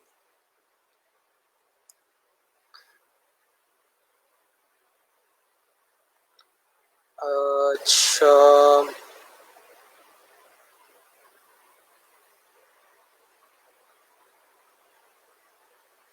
अच्छा हम सवाल मैं ले लेता हूँ दोबारा से। इस सैप डेटाबेस नहीं है, मैंने आपको बताया कि ये सैप ना एक ERP सिस्टम है जो आपके पास होता है, बड़ी बड़ी कंपनीज इस्तेमाल करती हैं, ठीक है। PHP मुझे लगता है कल ही से शुरू करेंगे, लेकिन आज के लिए हम जैम्प सर्वर इंस्टॉल कर लेते हैं ताकि हम ये कर लें। जैम्प और वैम्प में फ़र्क ये है कि वैम्प विंडोज़ के लिए है स्पेसिफिकली, जैम्प आप किसी भी प्लेटफॉर्म के ऊपर, लिनक्स पे, मैक OS पे, विंडोज़ पे, किसी पे भी चला सकते हैं। How to develop a SAP and which language it uses, SAP आप खुद से डेवलप नहीं कर सकते, सैप डेवलप हुआ है उसको आप कस्टमाइज कर सकते हैं, ठीक है। Anyone describe how to download PS, अच्छा ये मेरे ख्याल में ये सवाल पहले भी ले ली मैं, सही सॉरी ये सवाल पहले ले हुए हैं। फोटोशॉप या एडोब इलस्ट्रेटर सॉफ्टवेयर चाहिए तो मुझे इनबॉक्स कर दो, ठीक है। आप इनसे ले लें फोटोशॉप या एडोब इलस्ट्रेटर। सर बूटस्ट्रैप पर लैंडिंग पेज कैसे अपलोड होगा पेजेस github.com पे, ये बता दें। अच्छा यार ये याद ही नहीं रहा मुझे, ये मैं बूटस्ट्रैप के साथ ही कर देता। चलें इसको हम कल देख लेंगे पेजेस डॉट गिटहब वाले को, बल्कि छोटा सा प्रोसेस है, अगर मुझे अनइंस्टॉल करना पड़ेगा गिटहब अपने पास से। चलें इसको भी देख लेते हैं, मैं आपको बताता हूँ। बल्कि आज ना आप जैम्प इंस्टॉल कर लें और फिर हम बाकी जो PHP का काम है ना कल से शुरू करेंगे। मैं आपको अब ये पेजेस डॉट गिटहब का बता देता हूँ कि ये आपने किस तरह से करना है, ठीक है। जैम्प इंस्टॉल कर लें और फिर ना ये स्टार्ट कर लीजिएगा। ये अब क्या करना है, ये जैम्प इंस्टॉल हो गया, ये खुल गया कंट्रोल पैनल जैम्प का। ठीक है, अब मैं इसको स्टार्ट करूंगा, ये अपाची स्टार्ट हो जाएगा। ठीक है, यहाँ नीचे एरर मैसेजेस वगैरह आ रहे होते हैं, अगर नहीं आते तो अच्छी बात है। ये माई एसक्यूएल है, ये स्टार्ट कर दें, ये भी स्टार्ट हो जाएगा। ठीक है, attempting to start my SQL app, और यहाँ पे स्टेटस चेंज डिटेक्टेड रनिंग, इसका मतलब है कि ये ऐप चल पड़ी है, लेकिन अभी पोर्ट असाइन नहीं हुई। जब तक पोर्ट असाइन नहीं होता तब तक बग्स आ सकते हैं। तो आप आज के लिए ये कर लें कि जैम्प को इंस्टॉल कर लीजिएगा। ठीक है, फिर हम कल पीएचपी की एक फाइल बनाएंगे, उसमें देखेंगे कि पीएचपी में एचटीएमएल, पीएचपी हमें एचटीएमएल में क्या फंक्शनैलिटी ऐड करने के लिए कहती है। ठीक है, अच्छा जी, ये मैं एप्लीकेशन काफ़ी सारी खोली हुई है, इनको बंद कर दूँ। और स्लैक पे मैं क्या लिख रहा था? हम्म,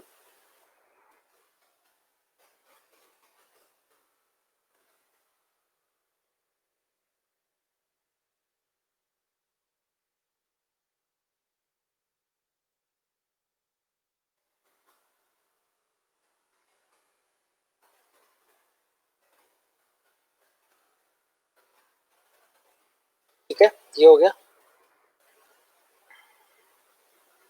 ये हम इसको लेक्चर नंबर 19 करते हैं,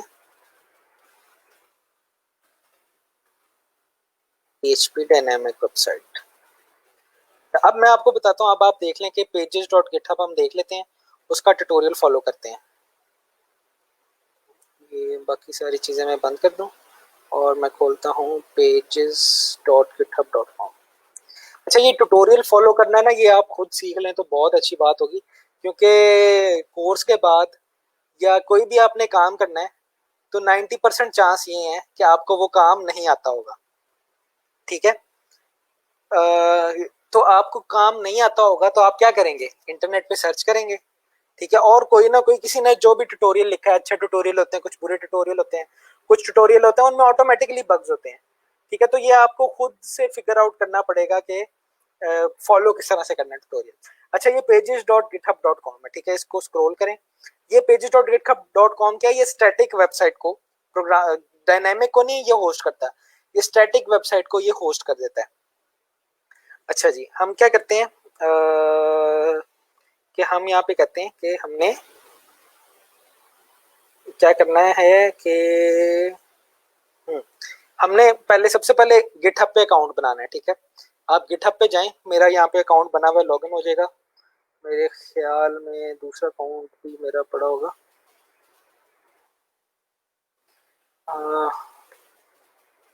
लॉगिन कर लेते हैं।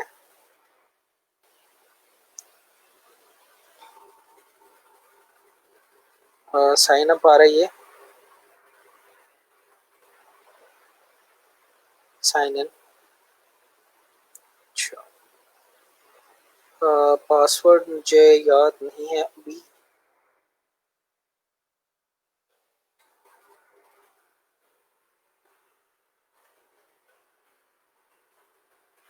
दूसरे अकाउंट का मुझे याद है, दूसरा अकाउंट में यहाँ लॉगिन नहीं करना चाह रहा।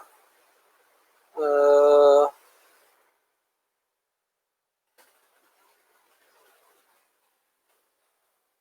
हम्म, ये हो गया जनाब लॉगिन, बल्कि ये रिपॉजिटरी भी बनाई हुई है, इसको मैं डिलीट कर देता हूँ ताकि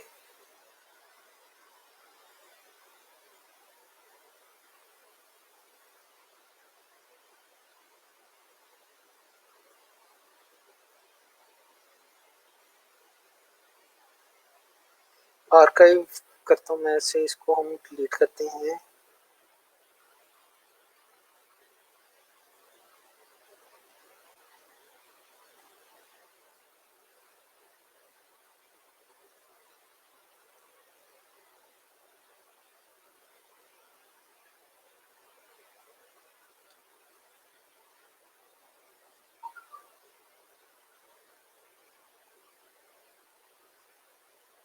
उन्होंने यूआई थोड़ा चेंज कर दिया है।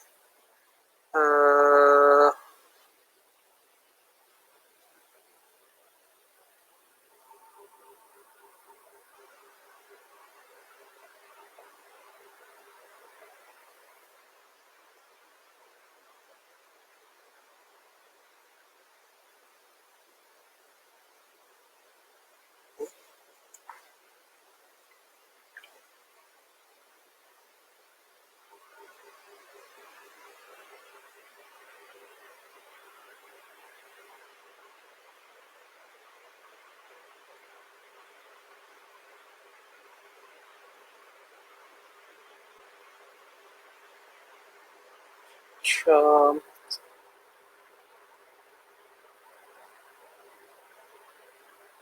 अच्छा, ये आ गई danger zone, delete this repository, password यानी कौन सा वाला लगा था।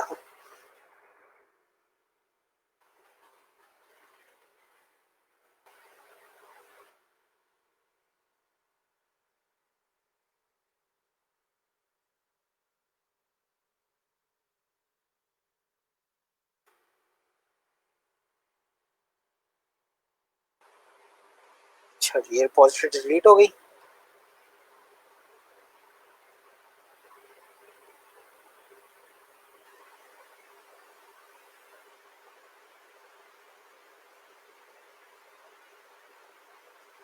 अच्छा, क्या क्वेश्चन पूछ रहे हैं आप लोग?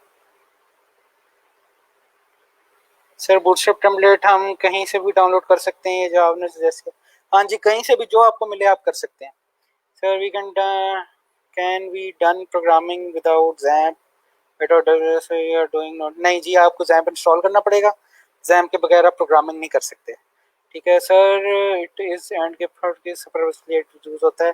गिटहब आप कह लें कि कोड स्टोर करने के लिए यूज होता है। ठीक है, we can code but code will not execute. हाँ, कोड कर सकते हैं आप, बिल्कुल सही बात है, कोड एग्जीक्यूट नहीं होगा। I am facing error while installing exam, so kindly screen I have posted general second. यार ये वाले काम ना, ये आप अगर एसएनई से कह दें तो मेरे लिए बड़ी आसानी हो जाएगी। बाकी हम इसको देख लेते हैं। अच्छा, ये मैंने डिलीट कर दिया। अच्छा, अब हम क्या करते हैं, यहाँ पे ट्यूटोरियल फॉलो करते हैं। ठीक है, मैं आपको करता हूँ कि आई डोंट नो पे चले जाते हैं। ठीक है, सबसे पहले वो कहेगा कि आपने गिटहब डेस्कटॉप डाउनलोड करना है।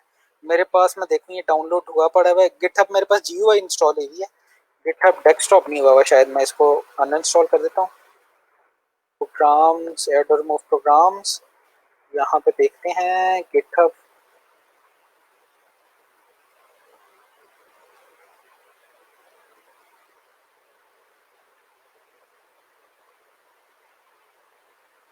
ये गिट हुआ हुआ है, इसको मैं अनइंस्टॉल कर देता हूँ।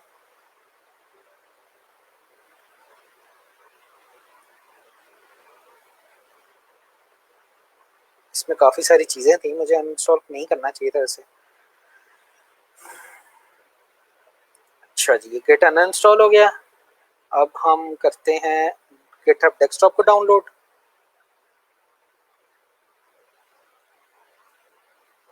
100 MB का ये, शायद स्ट्रीम थोड़ी सी मसला करे, करना तो नहीं चाहिए लेकिन।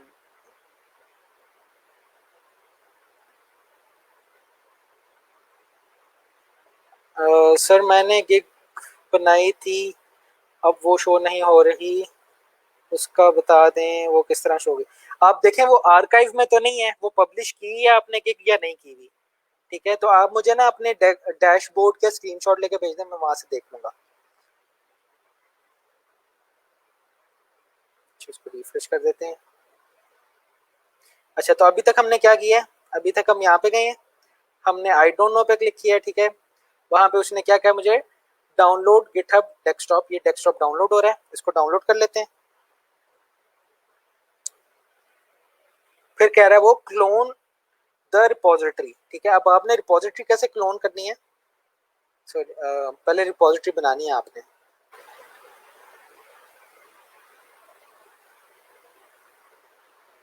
सॉरी, मैंने दूसरे स्टेप से स्टार्ट कर दिया। अच्छा, पहले आपने रिपोजिटरी बनानी है। ठीक है, अब यहाँ पे जाना है, आपने रिपोजिटरी कैसे बनाते हैं, यहाँ गिटहब पे चले जाएं आप, मेन पेज पे, अपने पेज पे github.com पे। ठीक है, यहाँ न्यू आ गया, न्यू पे क्लिक कर दें। अच्छा, अब यहाँ पे आपने रिपोजिटरी किस नेम से बनानी है। ठीक है, अब मेरा नाम क्या है, इसका नाम है मेरा माज अहमद, यूजर नेम माज अहमद है। ठीक है, आपने क्या यूजर नेम रखना है, आपने अपना यूजर नेम रखना है, जो भी आपका यूजर नेम आ रहा होगा। ठीक है, आपने साइन इन करते हुए जो यूजर नेम सेलेक्ट लिखा होगा वो सिलेक्ट करना है। उसके बाद .github.io। ठीक है, तो क्या किस नाम की रिपोजिटरी बनानी है, माज अहमद, जो मेरा यूजर नेम है। ठीक है, .github.io।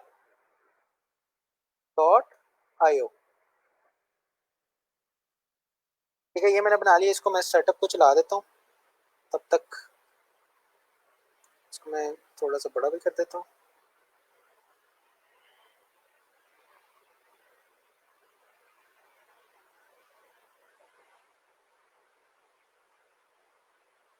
अच्छा, मैंने डॉट नहीं डाला हुआ।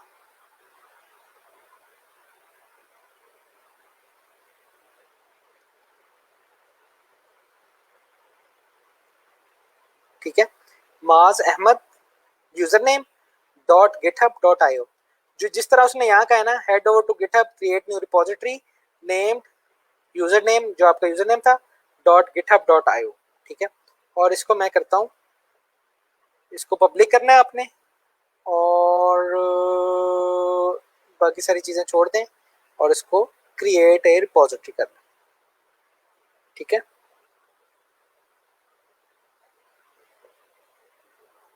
Sign in to github.com।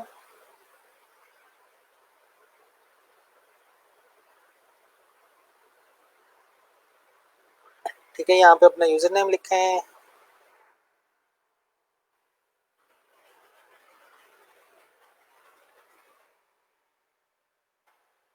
Sign in करें, ऑथराइज डेस्कटॉप कर लें।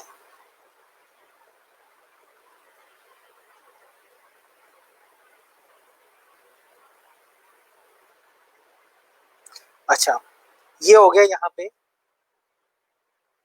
ये एक तो आपकी ये बन गई रिपोजिटरी।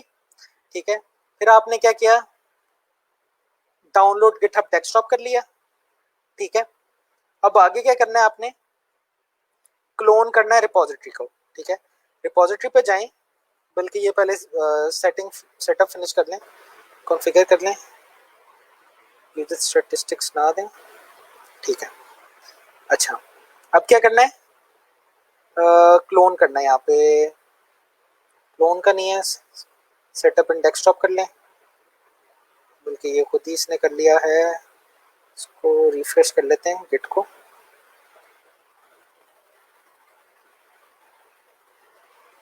ठीक है, मैं यहाँ पे जाता हूँ इसके ऊपर, यहाँ पे क्लोन आ जाना चाहिए था। मैं इसको यहाँ पे खोलता हूँ।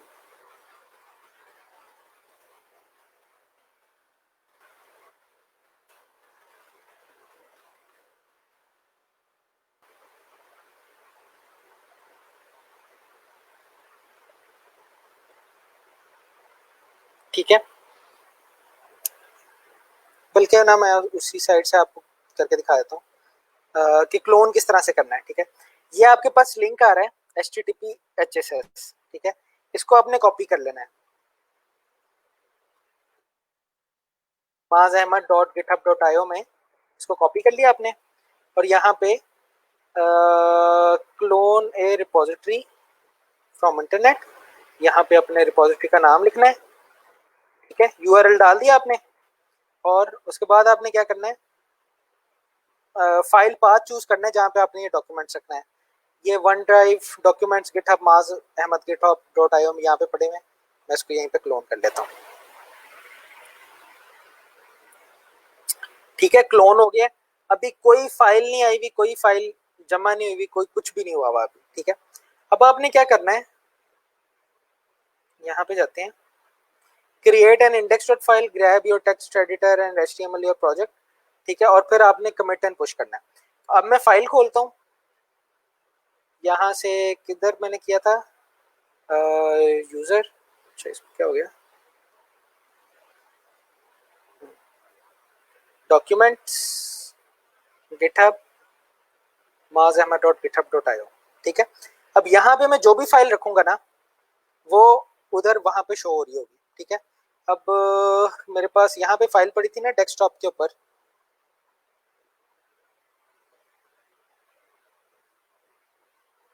ये वाली नहीं, ये वाली। ठीक है, ये क्रिएटिव टेम्पलेट, ये मैं सारा उठा के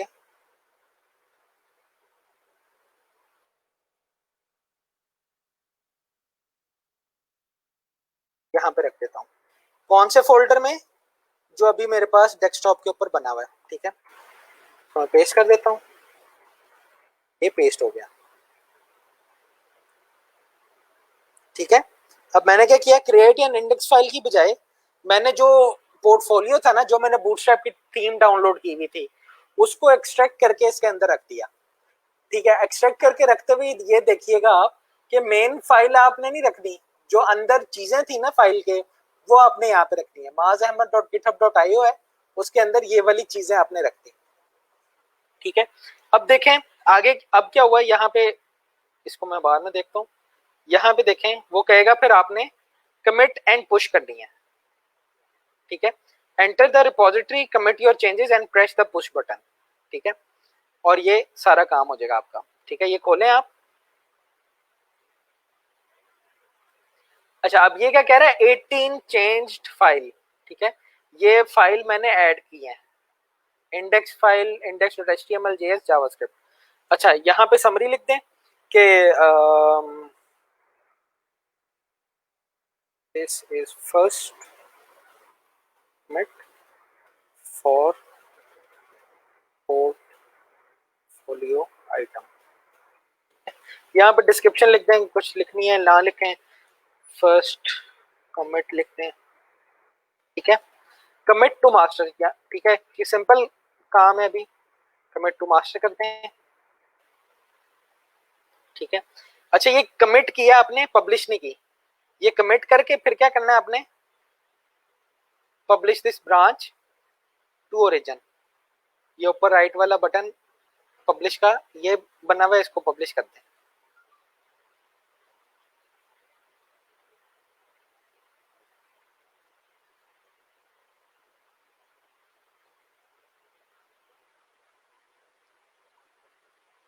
ठीक है, ये ओरिजिन मास्टर आ गया। अब मैं देखता हूँ क्या नाम था, माज अहमद डॉट गिटहब डॉट आयो। ठीक है, अब यहाँ पे देखें ये वही ई रोजगार, get your skills now, polish now, find out more, ये सारा कुछ अब यहाँ पे आ रहा है। और लिंक क्या है, जो मैंने यहाँ पे लिंक दिया हुआ है। ठीक है, अच्छा अब आप ये देखें मजे की चीज, मैं अब यहाँ पे चेंज करता हूँ, किधर गया, ये वाली फाइल है ना, मैं इसको फाइल को खोलता हूँ, एडिट करता हूँ।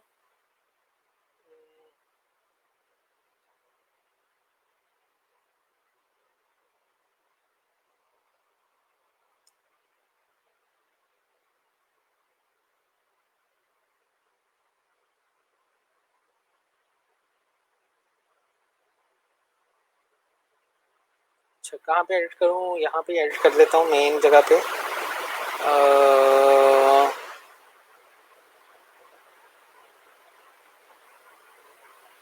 यहाँ पे मैं अपना नाम लिख देता हूँ।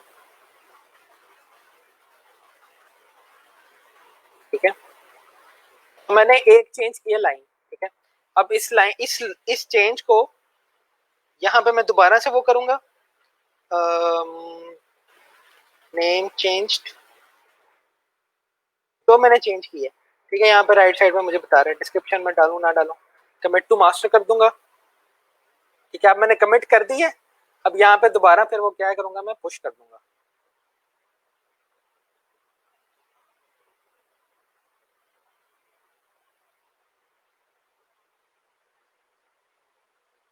ठीक है, अब मैं इसको रिफ्रेश करता हूँ। ठीक है, यहाँ पे देखें get your skill polish now लिखा हुआ था। अब मैं इसको रिफ्रेश करूंगा, लिंक देख लें आप, ये वही है maazahmad.github.io, आप भी इसको देख सकते हैं, और ये माज अहमद लिखा हुआ आ रहा है। ठीक है, इतना सा काम है ये।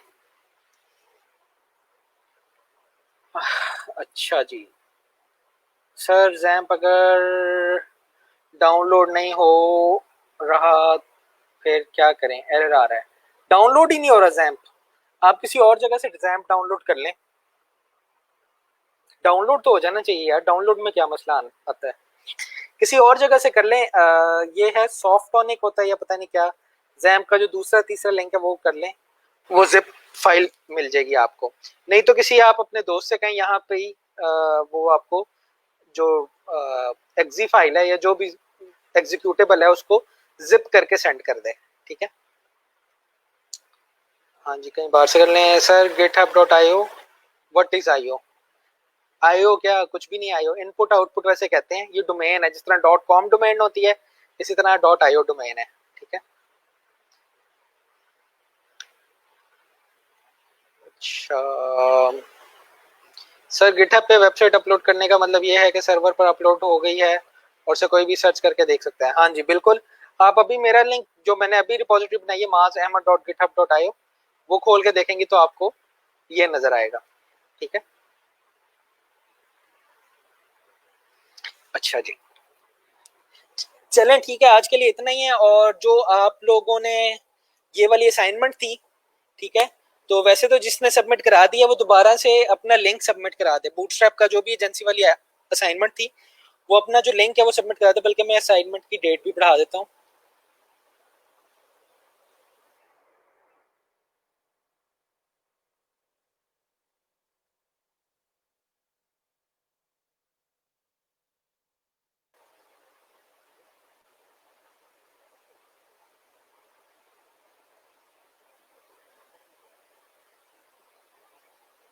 बल्कि फ्राइडे को है आपकी असाइनमेंट ड्यू, तो चलें ये जल्दी जल्दी कर लें और इसको अपलोड भी कर दीजिएगा, ठीक है।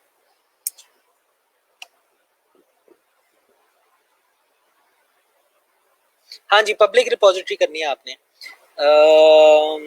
सर फाइवर का टेस्ट पास करना लाजमी है क्या? नहीं, जरूरी नहीं है फाइवर का टेस्ट पास करना, लेकिन फाइवर का टेस्ट पास कर लें तो वो एक अच्छी चीज होगा। और कुछ स्किल्स होते हैं, जिस तरह से वर्डप्रेस का टेस्ट ले लें, वो बहुत आसान है, उसकी की भी आपको मिल जाएगी इंटरनेट पे, तो मोबाइल पे आप की खोल लें और टेस्ट दे दें तो बड़े आराम से पास हो जाएगा वो test. Sir how can we change images at Bootstrap? अच्छा, दो तरीके हैं। एक तो आप जहाँ पे इमेजेस ऐड हुए हुए हैं ना, आसान तरीका मैं आपको बताता हूँ। जिस तरह से एक क्रिएटिव टेम्पलेट है, यहाँ पे एसेट्स में जाएंगे, यहाँ पे इमेज में इमेजेस पड़े हुए हैं, ठीक है, जिस तरह से बीजी मास्ट हेड है, ठीक है। अब इसका साइज देख लें आप, ठीक है, साइज यहाँ पे व्यू कर लें बेशक, यहाँ पे है ये इसका साइज 1900 बाय 1267। तो इसी तरह का इमेज बनाएं और यहाँ पे रख लें, ठीक है। नहीं तो ये बीजी मास्टर डॉट जेपीजी मेरे ख्याल में style dot C S S में इंक्लूड हुए हुए होंगे, वहां पे सर्च करें आप, ओपन विद कोड कर लें,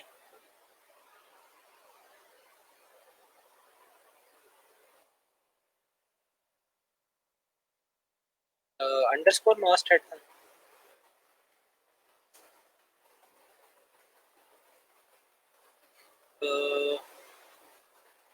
तो देखते हैं हम, डैश मास्टर, ठीक है, बीजी, ठीक है। तो ये देखें, ये यहाँ पे हेडर डॉट मास्टर हेडर में ये लगा हुआ है इमेज, ठीक है। यहाँ से आप इमेज, वो वाला इमेज इस फोल्डर में रखें और उसका नाम यहाँ पे रखना, चेंज कर दें। लेकिन कोशिश ये कीजिएगा कि जिस इमेज को रिप्लेस करनी है उसी इमेज की रेजोल्यूशन का इमेज आप यहाँ पे रखें, ठीक है।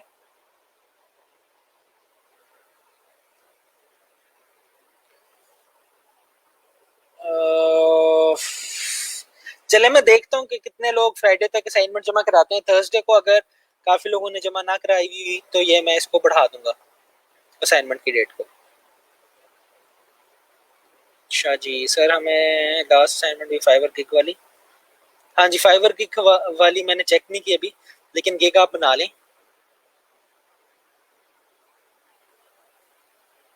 चलें आप देखें, मैं इसको थर्सडे को देख लूंगा।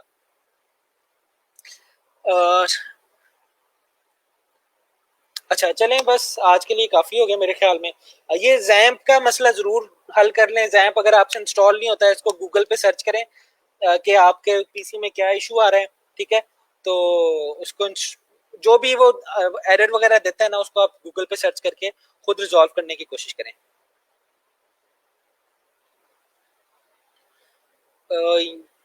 या चलें आप थर्सडे तक देखें ना कितना होता है आपसे, तो उसके बाद देख लेते हैं।